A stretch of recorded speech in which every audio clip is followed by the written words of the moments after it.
Okay. Starting on page 516. Page 516. Where are we here? Okay. Vayakhel Moshe es kol hadas b'nei Yisrael. 516. Parsha Vayakhel. Normally, we caught a break this year because normally you get Vayakhel and Pikudei as a double header. Vayakhel and Pikudei generally get read together because on a regular year, but this year's a leap year, so we break up the Parsha. So we only got Vayakhel. Do me a favor, Andreas, while you're up, close that door over there. Thanks. So it says, Vayakhel Moshe es kol hadas b'nei Yisrael, ve'yomer aleim. Moshe gathers all the people, and he says to them, Eila advorim asher tiva Hashem la'asos osam. This is what Hashem has commanded to do. And it breaks off onto a command of Shabbos. Sheishes yamim te'aseh malacha, v'yom hashvi yelachem shak kodesh Shabbos Shabboson la'Hashem. 6 days you shall do malacha, on the seventh day is Shabbos, kol ha'osev o malacha you must. Anybody who does malacha on Shabbos dies. Put to death. What is malacha? Malacha is work. It literally translates work. We're going to explain malacha in a second. Lo sevaru eish b'chol moshosechem b'yom haShabbos. Don't burn any fires in your dwelling places on Shabbos. Now, before anything, a little entertainment. Before anything, how many forbidden labors are there on Shabbos? 39. If you count the words from Vayakhel until right before the word Shabbos, take a stab in the dark. How many words do you get in this spot? How do you like that? Just like, 39, there it is. There are 39 words from Vayakhel until Biyom. What's that? What a coincidence. Another one of the little coincidences in the Torah. There's 39 words over here. Okay, now, the first thing we need to do is let's get clear what malacha is on Shabbos. Because this is a halachic concept, but people mix this up all the time. The definition of, I say malacha, I think of malacha people translate as work. That's not an accurate translation because, for example, if I took my pen, this is a pen, gentlemen. I know some of you have never seen or used one of these, right? But this is I know. You have ever used a pen? These are used to back in the previous incarnation. Yeah, I know. Yeah, in this incarnation. So some of us still use pens. By the way, have you seen my iPod? You haven't seen my iPod? Wow. So here it is. Here's my iPod, gentlemen. There it is. There it is. That's the iPod. They're still using that, writing things down. How do you like that? And this is a watch, by the way. This is called a watch. Yeah. Okay. I just want to make sure you know. These are things many of you have never seen. So I have said to one of my sons, I said to him, how can you survive without a watch? How do you survive? He pulls out his phone. Kosher phone, but a phone. So I forget, the phone, you can do everything. Take cameras, pictures, you could eat lunch, use it as, probably doubles as a spoon, one of those, all in one. I remember the guys told me years ago, hi, Alec, bring him a chumash. The guys told me years ago that you could order a car online. You could do anything online. You could even order a car online. So my reaction is, so what do you need a car for? If you could do everything online, so what do you need the car for? You could just order everything online, so why even get into a car? Okay, it's a good kasha. In any event, so malacha, you see, if you took a pen and I write 2 letters with the pen, that's a Torah prohibition. If you take a chair and I pick it up and put it on the table 1,000 times, that's not a Torah prohibition. Now, which one is more exertion? Putting up the pen up and the chair up and down the table, that's work. That's a lot more work. So the definition of malacha for Shabbos is not an accurate definition. The definition of malacha is creative activity. Creative activity is what's proved. 39 categories of creative activity. Why is that? The logic behind it is creative activity is what's going to sidetrack you. If you nobody's going to put a chair up and down on a table on Shabbos and do that the entire Shabbos. But creative activity is something you could get caught up in. And therefore, since you could get caught up in creative activity, that's what the Torah prohibits, because Shabbos is not to be sidetracked. Shabbos is to tap into ourselves a little bit. And you become a little bit spiritual, call it spiritual. I don't like spiritual, sounds a little too flower childy. But a little bit ruchni, and think about our purpose of existence. That's what Shabbos is for, not to get sidetracked, which is why we have all these prohibitions. the prohibitions are in order that we tap in and appreciate what Shabbos is. That's one of the reasons why there's a prohibition. It's one of the strangest prohibitions. You're not allowed to walk a certain amount past 2,000 amos past the city limits on Shabbos.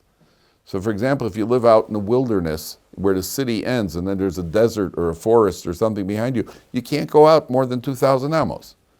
Now why not? A nice walk in the hills.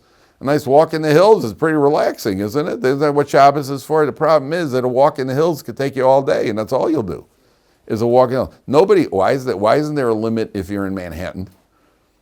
Right? Why is there a limit to get walk more than 2,000? Because nobody's going for a pleasure walk in Manhattan.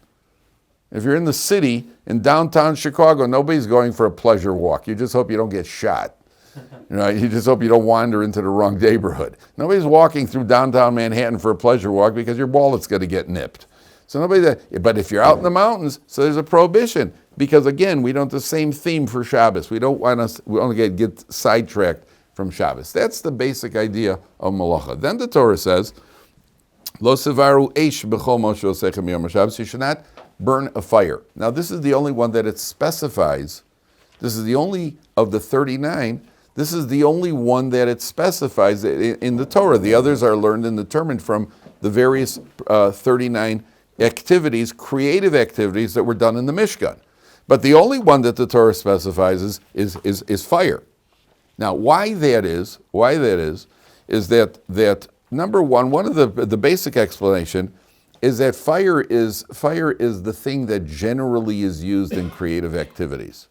Cooking, even painting, you gotta boil up the what do you call it? To make the paint, you need a fire. You need a fire for everything. You need a fire to get any creative activity to produce the materials. So fire is a very central idea. Now we're going to come back to that pasuk in a second. But the Torah over here is very, very repetitious. And the Torah keeps talking about Shabbos. Shabbos keeps coming up. I think 12 times, if I'm not mistaken, Shabbos is mentioned in the Torah. Why is that? Why is Shabbos, besides the fact that Shabbos is so central? It's obviously, we've mentioned before, that's what determines an Orthodox Jew we refer to as a Shomer Shabbos. I told you, we don't call him he's a Shomer Mezuzah. Oh, he's a Shomer Mezuzah. We don't call him he's a Shomer Shatnez. And we don't even say he's a Shomer Kashrus. We don't say that. We call it Shomer Shabbos or not Shomer Shabbos. That's the line. So Shabbos is very, very central. But there's another idea over here.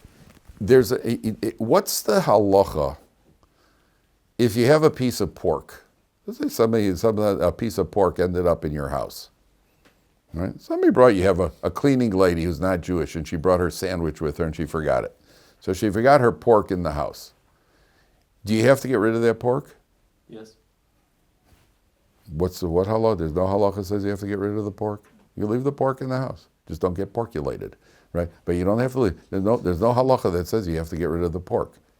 What about on Pesach? If you have chametz in the house, you got to get rid of it. You got to get rid of you have to get rid of the Pesach off you have to get rid of it, make it hefker, get rid of it. Listen, if you got some serious booze in the house, you got two choices before Pesach. That's one of them. Cool. That's option A is get it drunk. That's option A. That's the best option. Option B is also drink it. Right? Now, what's option C? Option C is get it off the premises. My wife, the guys once gave me years ago. Guys gave me a bottle of Blue Label. They gave me a bottle of Blue Label as a gift in appreciation.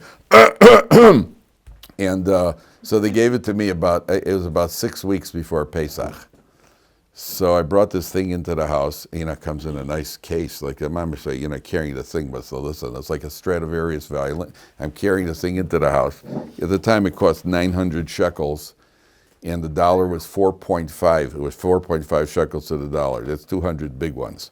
So I come in with this bottle of Blue Label, and my wife says to me, "You're not going to open it." I said, "Why not?" She says, "First of all, you're not such a connoisseur of whiskey that you got to drink 900 shekel whiskey. And second of all, Pesach is in 6 weeks. It's chametz." I said, "Issue 2 will not be an issue." Right? That you could rest your mind. That will not be an issue. Right? Now, issue one we'll deal with. It was good. I'm not gonna lie to you, it was good. So we had a wonderful Pesach. So the reason, why do you have to get rid of chametz? You don't have to get rid of pork. You have to if you have bread in your house, you got to get rid of it. If you have potato chips, you got to get rid of it. If you have pork, you don't have to get rid of it. Why not? And that's the same reason why Torah emphasizes Shabbos. What is it? Chametz, there's a bigger danger than pork. Pork, I'm not going to eat. I don't eat pork.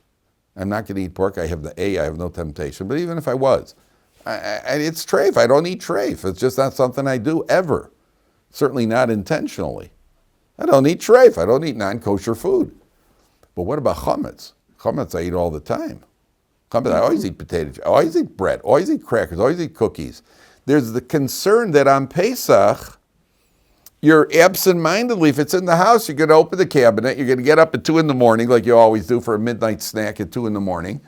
That's a contradiction in terms, but it's a midnight snack at 2. You get up at 2 in the morning, you're not completely recovered yet from whatever your other previous indulgences were. And then you're going to get up and you open the cabinet, hey, I got some potato chips, I got some cookies over here. So the concern, in other words, what's the word? Your conditioned habit is the danger that's lurking in the background here. I'm so conditioned to do it that it's not on my mind. It's not on my. One time as a kid on Pesach, I remember I almost bought chametz one time as a kid. I went into a what do you call it, a little grocery store, and I was going to buy a Hershey bar or something, a Nestle's Crunch or something, and also I remember 1 second it's Pesach. That's exactly the concern. The concern is that I normally this is what I eat, so what's the problem? Whereas pork, I'm not going to eat pork. Just not going to happen. So there's no obligation during the year to get pork out of the house. If it's chametz, then yes, on Pesach. But during the rest of the year, if there's pork in the house, you don't have to get rid of it. The same thing with Shabbos. During the week, I'm conditioned to doing all these things. I'm conditioned to writing, I'm conditioned to driving, I'm conditioned to using mechanical appliances. Therefore, the Torah has to repeat constantly Shabbos. Shabbos, Shabbos, Shabbos, Shabbos, Shabbos. Shabbos! And I say Shabbos, Shabbos, Shabbos. Why? Because we're so conditioned to doing the work. So you need that, put the brakes on for 24 hours. That's the idea. Now we're going to go for a ride, gentlemen. Okay? Fasten your seatbelts. Vayakhel Moshe. Moshe gathers the Jewish people. Now this is the only time that we find this expression in the Torah. Vayakhel Moshe, starting a Parsha. He gathers the people to talk to them. Take a look at the first Rashi, the right column, first Rashi. Vayakhel Moshe, says Rashi, L'mocharas Yom HaKippurim. This is the day after Yom Kippur. Kishi Yorad bin Hahar, when he came down from the mountain. The very next day, Moshe Rabbeinu starts talking to the people. And it's right after Yom Kippur. And there is specific mention made of Yom Kippur here. Okay, so ready for this? We're going to go for a ride. The Adam Harishon, let's go all the way back to Adam. Adam Harishon. You know, they say when a couple gets married, we say, Sameach kesamechecha yitzircha mikedem. That's one of the brachas. Ki Gan Eden mikedem. You should be as happy, this couple should be happy as Adam Harishon and Chava in Gan Eden. That's the blessing. What was the joy of Adam and Chava in Gan Eden? No worries. No worries. More than that, no in-laws. Right? There was, there was no, that's what they say. No, where do they come from? There's no father-in-law, no mother-in-law, nobody to bother you. Right? So they say it tongue-in-cheek. Right? So we'll say it tongue-in-cheek. We'll call it tongue-in-cheek. Maybe it is, maybe it isn't. Right? Sameach to Samecha. Okay. Adam Harishon in Gan Eden was the perfect existence. That was the perfect existence. And after the sin, death is brought to the world. That's when all trouble starts, after the sin. And remember we mentioned that there are 3 characteristics which are the catalysts of every Avera. Does anybody remember what they are? And it's mentioned in Pirkei Avos. What is it that takes a person out of the world? 3 characteristics that are the source. 1 or all 3 are involved in every Avera that you ever do, that a person does. What are they? Kina, Taiva, and Kavod. Right? What did you say? Anger? Yeah. Anger is a subcategory of Kavod. Anger is only a subcategory of what we call honor. Think about when you get angry, gentlemen. The Vilna Gaon breaks it into two categories. He says it's anger and the pursuit of pleasure, kas and taiva. Why? Because when you get angry, the anger is really coming from selfishness. If you're on the highway and you get upset because there's traffic, where's that coming from? Why are all you people on my highway? That's where it's coming from. That's where the anger is coming from. If you're frustrated because somebody didn't do what you want, you get angry because they didn't do what you want. Because I want to be in control. That's where anger is coming from. Anger is coming. I expect to be in control here. That's my ego. That's kavod. That's the pursuit of anger. Yeah, you're a little cold there, Yak? Oh, I thought you were cold. The what do you call it? That's where it comes from. Now, you have kina, which is jealousy, taiva, which is desire, and you have kavod, which is the pursuit of honor. All three of those, we've mentioned in the past, all three of those factored into the original sin. Where were they?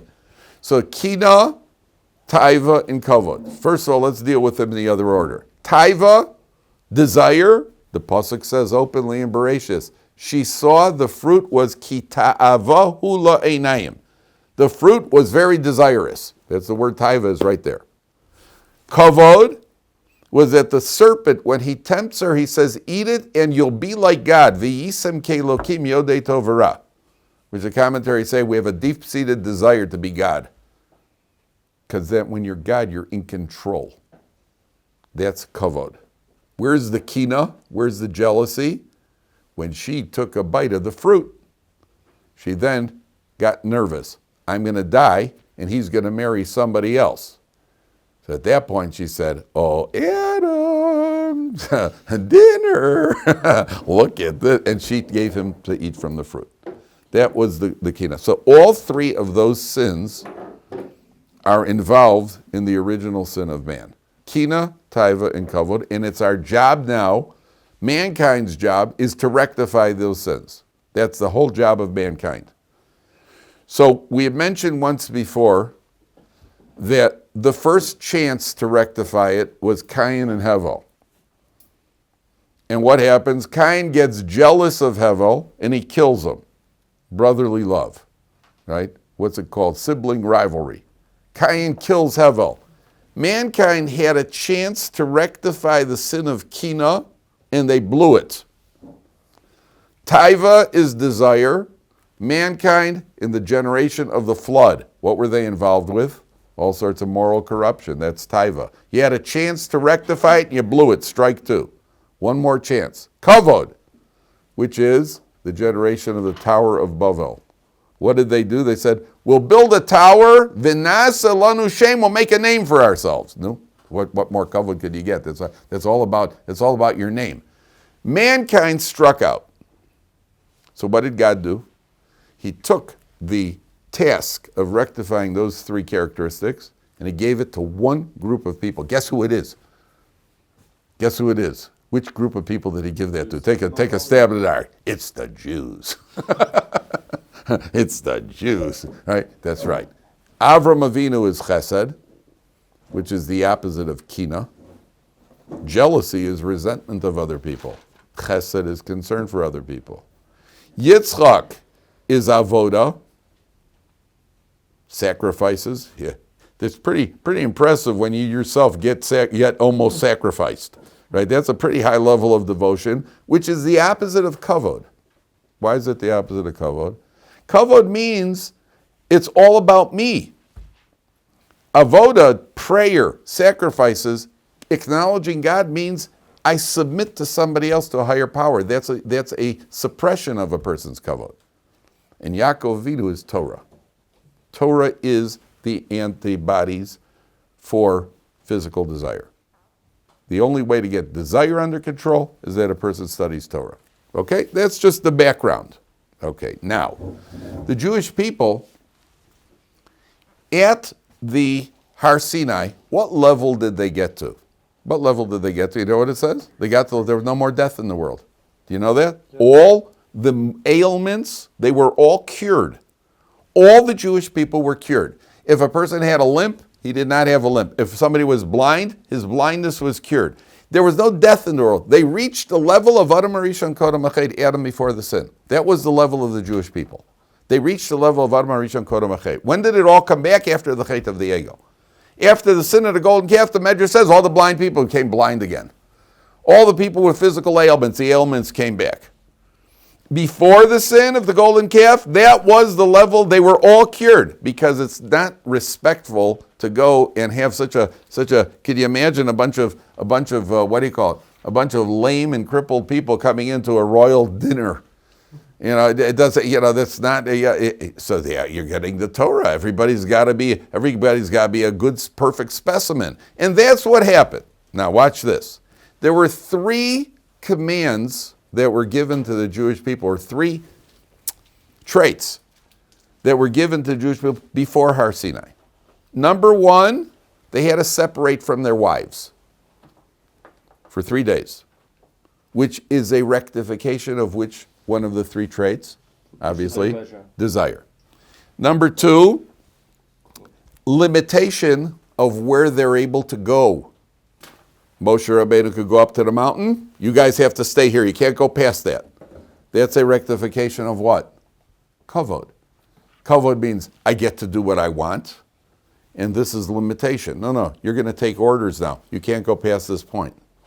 In number 3, remember it says they were ki ish echad belev echad, like one man with one heart, which is obviously a rectification of what? No, taiva is the rectification of separation from the wives. What's one man with one heart? Kina, no more jealousy. That means that they had 3 characteristics that became the preparation to rectify those sins. That's why they got to the level of Adam Rishon Kodem Achet. That's why they're on Adam Rishon. Are you with me so far? You with me? How did they get taiva? Taiva is separation from the wives. Taiva is separation from the wives. Taiva is desire. Kavod is that everybody's limited. You can't go up on the mountain, just go where you want to go. You're going to have to accept your rank. Accepting your rank is the opposite of kavod. If you ever what do you call it? You ever have to get a rank in the army? You know, there's nothing like the army that takes care of kavod. Right? In the army, if you're outranked in the army, the minute the higher ranking officer says you're discussing something and you'd like to say something and you're not happy with the orders, and the minute the higher ranking officer says to you, that's an order, Dylan. One more word and you can be court-martialed. Nothing like it. Yeah, my Army's good. Army's good. I would like to be a general. It'd be good. It'd be good. Problem is I'm not. But it'd be good. Get to talk, and as soon as anybody says that's an order. Boy, if I could have raised my kids like that, that would have been wonderful. And I try it with teenage daughters. Just try it. Guess who gets court-martialed? Doesn't work. So that, okay, now watch what happens. The Jewish people sin. What was involved in the sin of the golden calf? Obviously, kina. They killed Chur. That's kina at the highest level, just like Cain killed Hevel, right? They killed Chur. There's kina. Taiva says openly that they were getting involved in immorality. They got involved in immorality and they were partying. That's taiva. And where's kavod? The golden calf itself. Worshipping something other than God is kavod. Don't tell me how to worship. I'll worship how I want to worship. That's kavod. So the Jewish people fell in all 3 areas. So now what do we need? Guess what we need? We need 3 rectifications. Rectification number 1, Vayakhel. Moshe gathers the people together. What does that rectify, obviously? Which one of the 3 does unity rectify? Kavod. No. Avoda. No. Jealousy. Kina. Good try. We'll get it. We'll get it on the next one. You'll get another chance here. Right? So unity, Vayakhel, gathers everybody together. That's the rectification for Kina. Moshe Rabbeinu comes down the day after Yom Kippur. What does Yom Kippur rectify? Avoda. No. Taiva. Taiva, there you go. Right? Physical, Yom Kippur, all desires are set aside. And what rectifies kavod? Building the Mishkan rectifies kavod. So the 3 commands that we find here, This is all, or there's no action. This is all a response. It all fits together, gentlemen. There's a method to this madness, and it all works out. So you have Vayakhel, gather the people together to counteract Kina. After Yom Kippur, no action. We make mention of Yom Kippur. Yom Kippur crawls in over here. Rectification of Yom Kippur pleasure. Taiva. Good. You're on a roll. And kavod is the building of the Mishkan, which means we're going to serve HaKadosh Baruch Hu the way He wants to be served. That rectifies the chait of the golden calf. Okay, so that's what's happening over here. Now, take a look at the next. Now let's go back to that fire.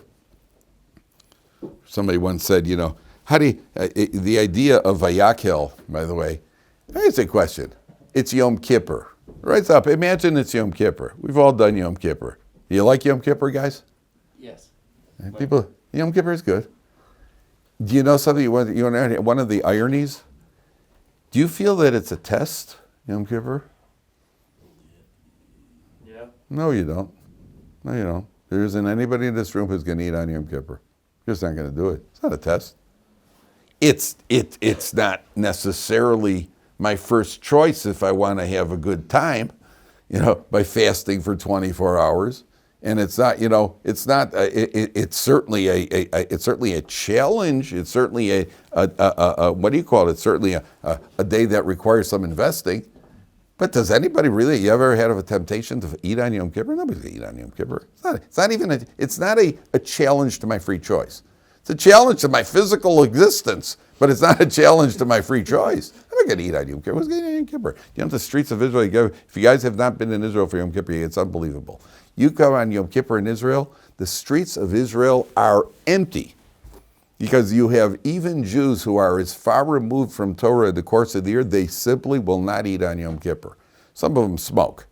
They can't handle the not smoking. But Yom Kippur, the streets are empty. Kids. You'll see a lot of secular kids on Yom Kippur are what's it called with they're skateboarding and what do you call it, all through the streets because the streets are empty. There's nothing happening. A whole country keeps Yom Kippur.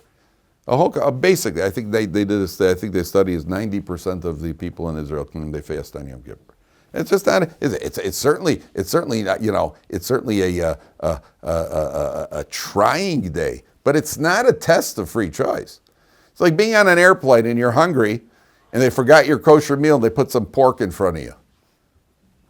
Listen, I'm hungry and I'm suffering, but it's not a try. No, who's going to eat pork? Who's going to eat pork? Who's going to eat ham? Who's going to eat that? That happened to me once on a plane. I was about 9 years old, I think. We were on Air France, flying back from Israel. I was starving, and they put this big wubberty thing in front of me, and I'm about to dig in, and my father says, "Hold it." And he says to "Is this the kosher meal?" She goes, "No, sir, that's ham." No, sir, this ham, with the French accent, that was it. Got taken away. That was it. It's not a choice. You're not going to do it. That's Yom. So imagine it's Yom Kippur, and I come over to you. I say, there's a guy in the dormitory who makes a lot of noise at night. And it's Yom Kippur. I say to him, "You forgive this guy?" On Yom Kippur, I say, "Do you forgive this guy? Are you going to bear the grudge, or you're not going to bear the grudge? Yom Kippur, are you going to bear a grudge?" What would you say? No. We're all, I'm Yisrael. We'll sing. We'll all sing together. Achenu, we're all right. How about the day after Yom Kippur? All right, pull out the dagger. Let's go. Don't expect this righteousness to last for too long, right? Yom Kippur, boy, what a madrega we reach. Wow, why, mamash, we're malachim. The day after Yom Kippur, you make another sound. If I hear another, right, what happened? What changed? So it's a commentary say, Vayakhel Moshe, he gathers them. When does he gather them? The day after Yom Kippur. That means, guys, take Yom Kippur with during the year also. Don't just leave it on Yom Kippur. I know of a story, a guy got decked. Two guys were bidding for an honor on Yom Kippur. I didn't know them personally, but I heard the two guys were bidding for the honor of opening the ark before Ne'ilah. Ne'ilah, they open up the Aron Kodesh and they leave it open the whole time. And so they sell the aliyahs and they sell the honors in the shul. Two guys were bidding for it, and Reuven outbid Shimon. And Shimon wasn't too happy, so then Reuven went up to the Aron Kodesh and he opened it up before Ne'ilah, and then Shimon joined him and he decked him right in front of the open Aron Kodesh right before Ne'ilah on Yom Kippur. At least he had something to tshuva for, That's good.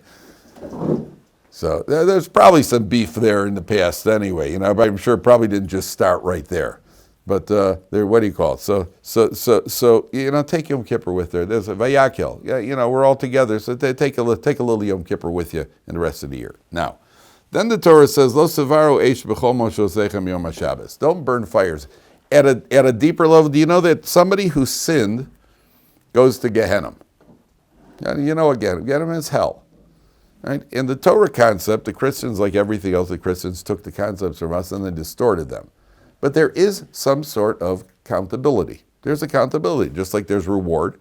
And the reward outweighs the punishments, but there is accountability. Somebody messed up, so they're in Gehenna. Different ideas why Gehenna is always considered a fire. It's a fire. And by the way, it's not the same thing as fire down here. It's not the same thing as fire down here. It's 60 times as hot. That's what the Gemara says. 60 times as hot as the hottest fire down here. Now, that's a little different. And that's only level 1 of Gehenna. There are 7 levels and all sorts of Gehenna. So a person wants to avoid that, right? We wanted, the lesson is be good, right? So, okay, now, what is it exactly? We don't know. We only know, think about being embarrassed. Think about being really embarrassed, the most embarrassing moment of your life. Something you did when you were a teenager, that usually works. And you're just cringing in shame thinking, did I actually do that? Gehenna is where a person is embarrassed to be shown how they came up short. That's one definition again. The other definition of Gehenna is a person who, I told you I have a family, a relative, unfortunately he's married, he's intermarried, but I mentioned this guy. This guy was invested in a startup. Remember I told you about this guy? He was invested in a startup and he pulled out because it wasn't doing well, and the name of his startup is Amazon, right? Now, so Gehenna is when you're shown what you could have had and what you didn't get. That's Gehenna. That's Gehenna. There are different opinions. Now, the fires of Gehenna, those who are in Gehenna, well, none of us, by the way, we're not going to be there. We're going to be upstairs. But the fires of Gehenna don't burn on Shabbos. They get a break on Shabbos. Who gets a break on Shabbos? People who kept Shabbos. Even people who keep Shabbos could end up taking a detour. Before they get to the good place, they may have to take a detour. They may have to take a slight detour for a little while. But the fires of Gehenna don't burn on Shabbos. So the commentaries say, Lo sevaru eish b'chol moshosechem yom haShabbos. Don't light fires on Shabbos down here. Because if you light fires on Shabbos down here, there's no way it's not going to get extinguished up there when you're up there. That's why there are a lot of people up there, Shabbos is ending. All of a sudden Shabbos is ending. Okay, bring them back, put them in the toaster. The guy's like, whoa, 1 second, I keep Rabbeinu Tam up here. No, my Shabbos isn't over yet. And they go, did you keep Rabbeinu Tam down there? If you didn't keep the rate of time, now down there you were in a hurry to Shabbos. When Shabbos over? Let's get out of Shabbos already. People are always looking at their watch. Let's get Shabbos. Let's get finished with Shabbos, right? No. I'm actually Hasidish. Our Tish goes late into the night, Motzei Shabbos. Oh yeah, you're Hasidish now, huh? So Lo sevaru eish b'chol moshosechem yom haShabbos. Don't burn the fires on Shabbos down there, because it may cost you upstairs. Right, and therefore this is the central prohibition. Now I'll tell you the interesting. Have you ever heard of Rabbi Ozer Grzinski? Rabbi Ozer Grzinski was the unquestioned leader of the Jewish people after the Chafetz Chaim. He was the chief Rav of Vilna. Rabbi Ozer Grzinski was the chief Rav of Vilna. So when he would make Havdalah, if Havdalah you do the candles, the Borei Me'orei Ha'esh. Rabbi Ozer Grzinski did Borei Me'orei on electric lights. Why? Consider that a fire? What's that? He considered that a fire? True. If it wasn't be a fire, then you wouldn't be able to do it. But when you're burning a candle, that's also considered a fire. I just was in a bookstore, by the way. They have a Havdalah. I saw a Havdalah candle cost about 200 shekels. It's one of these really big, long, high Havdalah. It's like, well, they're really fancy. I didn't buy it. But the what do you call it? He considered it a fire, but he also considered fire. So why did Reb Chaim Ozer Grzinski, why did he make Havdalah? He was the leader of the Jewish He people. wanted to make a point. Yes, excellent. You see, just then electricity was coming out. People are getting used to having electric light bulbs. In Europe, there were villages in Europe that only had one light bulb. And yet they didn't have, it wasn't as widespread as it was in the United States. And there was a debate. The poskim said electric lights is fire. An electric light is prohibited on Shabbos. There are those who claim that turning on a light switch, it's not because of fire, it's because you're completing a circuit, which is building. So there is such an opinion. The majority opinion is that it's a fire. Reb Chaim Ozer Grzinski wanted people to know that electricity is making a fire. And therefore he did Havdalah. He made a point of doing Ma'orei Ha'esh, and everybody knew when Reb Chaim Ozer Grzinski did it, everybody found out what he did. And he wanted to make a point that everybody should know that electricity is considered a fire. And therefore he did Bori Ma'orei Ha'esh, he did specifically on fire. Okay, that is that's the first part over here. Now let's go on. There's one other point here. When it says Lo Savaro Eish B'chol Moshe, this is extremely important. Extremely important. The first thing is, commentaries say, don't get angry on Shabbos. Lo Savaro Eish, the fire of anger. Don't get angry. Shabbos is sometimes, ironically, it's a little easier to get angry. You know why? You're around your family. You're around people. You're around socializing. I'm going to tell you something. Even more than that, and this is not a joke, and I want you to remember this because I've seen this mistake made it many times. The fire of religious, fervent devotion. So sometimes people do Shabbos, and often Balei Tshuvas do Shabbos incorrectly. The rule for Shabbos is you want your kids to look forward to the Shabbos table. That's what your kids should be looking forward to all year. And what happens with Balei Tshuvas, when you come, I don't know if you guys, where you've been around to Shabbos, you've been to Hasidic homes on Shabbos, you've been to places on Shabbos Hasidic. What's the environment like when you go in there on Shabbos at the table? Is it tense or relaxed? In your experience? Relaxed. Very relaxed. And I find the frummer people are, the more relaxed they are. They say, you sit around, you schmooze, you have some dessert, you crack sunflower seed shells and spit them in each other. Everybody's having, you're relaxed. What happens with the Balei Tshuvas are sometimes so nervous, not their fault, they didn't have the experience. So the Shabbos table, instead of communication, they use it for education.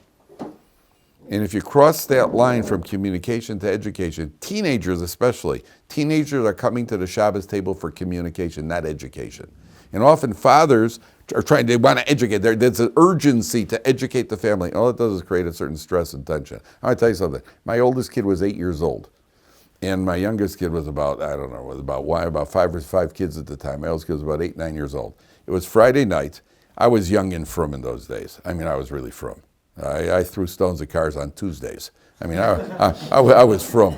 And I decided my Shabbos table is going to be only Torah and singing and everybody, and I want people sitting there like little soldiers. And and what happened was that my oldest kid, they were learning to a little pitzalach. I was completely in the wrong zone here. And one Friday night they were goofing around, and I couldn't get them quiet. So I picked up there was one of these plastic chairs, these plastic chairs that we have in the classrooms, and I picked up the chair. And I slammed it I was so frustrated that I slammed it on the floor. So first of all, a leg of the chair broke off and shot across the room, which may have been an Isser D'Oraisa, breaking the chair when you're angry. You're not allowed to break things when you're angry. I broke the chair bounced off the ground, hit me in the face. I'm not proud of this, by the way. This was not my finest moment. And what do you got? The kids are just looking at me like this. And at that point, I just got upset. I just walked into my room, and then we spoke about this. My wife and I spoke about it. I said, listen, whatever else I want on Shabbos, this is certainly not it. From that day, from that Shabbos, I dropped all expectations completely. I came to the table. The kid wanted to join, don't join. I ate, I sang. And ironically, as I relaxed, the kids started coming to the table. They'd sing, tell them a story. They'd go play, whatever it was. And it completely changed, and that's how it should be. Shabbos table should be relaxed. Kids want to come. That little kid, how much time are they going to sit at the table? I want formality. Yeah, come on, give me a break. Especially from kids who are sitting in school all week, in a crowded cheder, all week with a bunch of other little kids, far too many that should be in the room. And outside another classroom now, and that's a big mistake people make. Don't burn a fire on Shabbos. Shabbos got to be relaxed. Shabbos got to be fun. It's got to be enjoyable. There should be content at the table. There should be some sort of, but it's got to be communication. The family gets together for communication. It should not be something that there's any stress at all. Sit down, relax, tell them a few stories, sing a song or two, eat more than you think you could, and have a good time. That's what it goes. That's what it should be. It should not be something where anybody feels like. Sometimes you see fathers pull out the notes from class, and they test the kids at the table. Sometimes you might look at it to know what the kid learns. So I could talk to the kid about it. My grandson, I just asked him about the golden calf, the Egel HaZahav, that sort of thing. Not to test the kid. Don't make the kid, especially if the kid doesn't know this stuff. Make him feel bad. Just sit him at the table. I have grandchildren. I get them all sugared up anyway. So let my daughter worry about it. But the way you go, but it's got to be relaxed. It's got to be relaxed. It's very important. And a lot of Balei Tshuvas, unfortunately, they make this mistake because they themselves didn't experience it growing up. So they come to a Shabbos, and again, through no fault of their own, they come to the Shabbos table, and they think that Shabbos has got to be holy. Don't burn that holy fire so much. It's got to be holy. It's got to be Kodesh. It's got to be Kedushas Shabbos. But keep it. It's got to be for the family. That's how you build your family on Shabbos. And you don't want to build a family with stress. You don't want to build a family with tension. I heard about a guy. I'll tell you. Just finish this. I got to go. There's a guy who was picked up by Meir Schuster. Did you ever hear of Rabbi Meir Schuster? He was a big tzaddik. He used to go to the wall, to the Kaisel, and he used to find people, who were wandering, and he'd bring them into yeshivas. Secular Jews, they'd bring them into yeshivas, and he was always, he spent years and years getting guys that were backpackers and bringing them into yeshiva to introduce them to Yiddish guys. So he meets this guy. His guy's name was Timothy Ridgway. He comes up to Timothy Ridgway. He goes up to him. He starts talking. He says, "Are you Jewish?" He says, yeah, my mother's Jewish. He's Jewish. He says, have you ever experienced a Shabbos meal? He goes, no, what's that? He says, he would like to experience a Shabbos meal at an Orthodox home. He says, how much does it cost? He says, no, it's free. He says, okay, great. So he takes this from home. He says, I'll pick you up in a couple hours. So he comes back a couple hours later, and he picks up Timothy. He says, how was it? He says, hey, that was great. That's like having Christmas once a week. Because that was his association. When does a family get together? Once a year the family gets together. If you bribe them by putting some gifts under a tree, they all come together. The whole family joins together. So that's what he experienced, but it's got to be relaxed. It's got to be relaxed, it's got to be enjoyable, it's got to be, that's the family, that's how you build the family. All right, we have to stop because I got to go do a video. All right.